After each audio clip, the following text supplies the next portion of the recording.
Bydd tywydd oer yn achosi pob math o broblemau, yn cynnwys rhewi pibellau dŵr sy'n gallu achosi difrod wrth ddadlaeth. Felly, sut allwch rwystro hynny rhag digwydd yn eich cartref? Y cam cyntaf yw insuleiddio pibellau tu allan, neu unrhyw fan agored, mwyn i diogelu rhag rhewi. Dylech hefyd insuleiddio pibellau mewn crogloftydd ar tanc dŵr oer. Mae deunydd insuleiddio o sawl math sy'n rhad a hawdd i'w gosod. Ychydig funudau i helpu osgoi difrod rhew.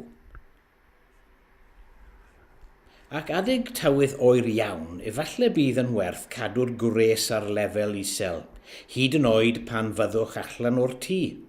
Os byddwch i ffwrdd o'r cartref am gyfnod dros y gaeaf, cofiwch ofyn rhywun agos i gadw golwg allan sicrhau na fydd pibellau'n rhewi neu rhwygo. Os bydd pibellau'n rhewi, beth ddylech wneud? Bydd yn bwysig gwirio lleoliad y stop-tap tu fewn eich cartref, fel arfer o dan y sinc neu ble mae'r pibell wasanaeth yn dod i mewn i'r tŷ. Troi i ffwrdd, fel arfer wrth i droi gyda'r cloc. Yna, agor tap dŵr oer yn y gegin neu'r ystafell ymolchi, mwyn draenio'r system ac i safu'r dŵr a allai ollwng ac achosi difrod.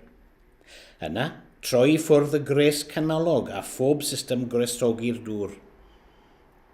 Efallai byddwch yn gwybod lleoliad pibell wedi rhewi. Dadlaeth y bibell wrth ddefnyddio gwres cymedrol mwyn gostwng y risg o ddifrod. Bydd potel dŵr poeth yn iawn neu sychydd gwallt, ond cofiwch i gadw i ffwrdd o'r ddŵr, a gallai cymryd tipyn o amser. Peidiwch â defnyddio gŵn gwres neu cwyth lamp. Dwr Cymru sy'n rheoli rhwydwaith dŵr hyd at y stop-tap tu allan eich cartref. Os yw eich pibellau dŵr wedi achosi difrod, bydd angen cymorth gan blymwr cofrestredig. Mae atal yn wella na thrwsio, gallai ychydig funudau o waith ddiogelu pibellau dros y gaeaf. Felly, y neges yw lapio, nid cracio.